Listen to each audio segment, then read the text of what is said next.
11,495 ಕೋಟಿ ವಿಶೇಷ ಗ್ರಾಂಟ್ಸ್ ಕೊಡ್ತೀವಿ ಅಂತ ಹೇಳಿದ್ರು. ಐ ಡಿಮ್ಯಾಂಡ್ ರಿಲೀಸ್ ಮಾಡ್ರಿ.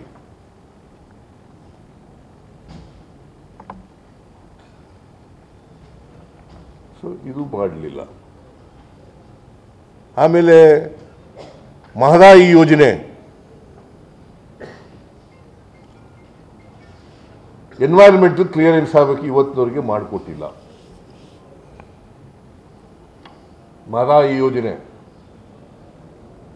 ಎನ್ವೈರನ್ಮೆಂಟಲ್ ಕ್ಲಿಯರೆನ್ಸ್ ಆಗಬೇಕು, ನೋಟಿಫಿಕೇಶನ್ ಆಗಿದೆ, ಗೆಜೆಟ್ ನೋಟಿಫಿಕೇಶನ್ ಆಗಿದೆ. ಎನ್ವೈರನ್ಮೆಂಟಲ್ ಕ್ಲಿಯರೆನ್ಸು ಕೇಂದ್ರ ಸರ್ಕಾರ ಮಾಡಬೇಕು, ಇವತ್ತಿನವರೆಗೆ ಮಾಡಿಲ್ಲ. ಹಾಗಾಗಿ ಆ ಕೆಲಸ ತಗೊಳಕ್ಕಾಗಿಲ್ಲ. 7.56 ಕುಡಿಯ ನೀರಿಗೆ ಹುಬ್ಬಳ್ಳಿ, ಧಾರವಾಡ ಮತ್ತು ಬೇರೆ ನಗರಗಳಿಗೆ ನೀರು ಕೊಡೋಕ್ಕೆ ನಮಗೆ ಟ್ರಿಬ್ಯುನಲ್ನಲ್ಲಿ 7.56 TMC ನೀರನ್ನು ಕೊಟ್ಟಿದ್ದಾರೆ.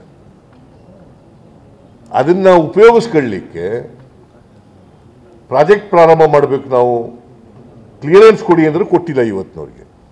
ನೀವು ಪೋಷಕರಾಗಲು ಕಾಯುತ್ತಿದ್ದೀರಾ? ಚಿಂತಿಸದಿರಿ. ಓಯಾಸಿಸ್ ಫರ್ಟಿಲಿಟಿ 90,000 ದಂಪತಿಗಳ ಜೀವನದಲ್ಲಿ ಸಂತೋಷವನ್ನು ತಂದಿದೆ. 7825893601ಗೆ ಕರೆ ಮಾಡಿ. ಅತ್ಯದ್ಭುತ ರಿಯಾಯಿತಿ ಪಡೆಯಿರಿ ಹಾಗೂ ಎಲ್ಲರಿಗೂ ಗುಡ್ ನ್ಯೂಸ್ ಕೊಡಿ.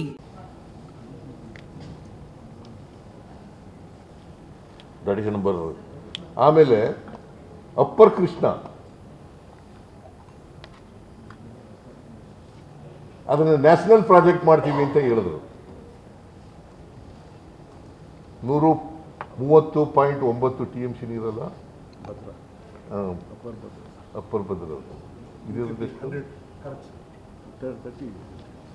130.9 UKP ಬಗ್ಗೆ ಮಾತಾಡ್ತಾರೆ.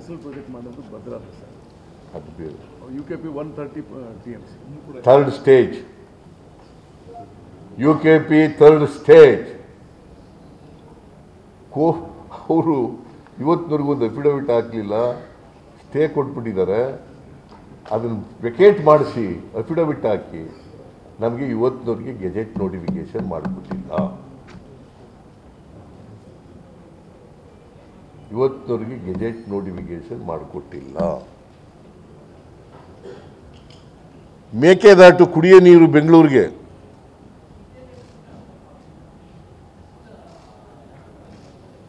ಇವತ್ತಿನವರೆಗೆ ಅನುಮತಿ ಕೊಟ್ಟಿಲ್ಲ.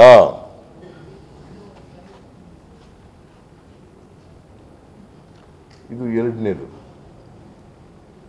ಮೂರನೇದು,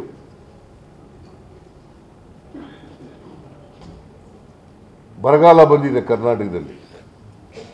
236 ತಾಲೂಕುಗಳಲ್ಲಿ 223 ತಾಲೂಕುಗಳನ್ನು ಬರಗಾಲ ಅಂತ ಘೋಷಣೆ ಮಾಡಿದ್ದೀವಿ. 196 ತಾಲೂಕುಗಳು ತೀವ್ರ ಬರಗಾಲ ಅಂತ ಘೋಷಣೆ ಮಾಡಿದ್ದೀವಿ.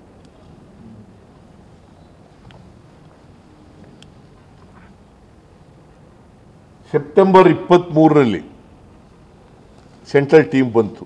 ನಾವು ಮೆಮೊರಾಂಡಮ್ ಎಲ್ಲ ಕೊಟ್ಟಿದ್ದೀವಿ. ಸೆಂಟ್ರಲ್ ಟೀಮ್ ಬಂತು. ಅವರು ವಿಸಿಟ್ ಮಾಡಿ 4 ದಿನ ವಿಸಿಟ್ ಮಾಡಿ ಕೇಂದ್ರ ಸರ್ಕಾರಕ್ಕೆ ರಿಪೋರ್ಟ್ ಕೊಟ್ಟಿದ್ದಾರೆ. There is a committee under the chairmanship of Home Minister Sri Amit Shah. ನಮ್ಮ ಮಿನಿಸ್ಟ್ರಿಗಳು ಭೇಟಿ ಮಾಡಲಿಕ್ಕೆ ಪ್ರಯತ್ನ ಮಾಡಿ ಕೊನೆಗೆ ಕಾದಿರುವಳು ಶಬರಿ ಅನ್ನೋ ರೀತಿಯಲ್ಲಿ ಕೊಟ್ಟರು ಭೇಟಿ ಮಾಡೋಕ್ಕೆ.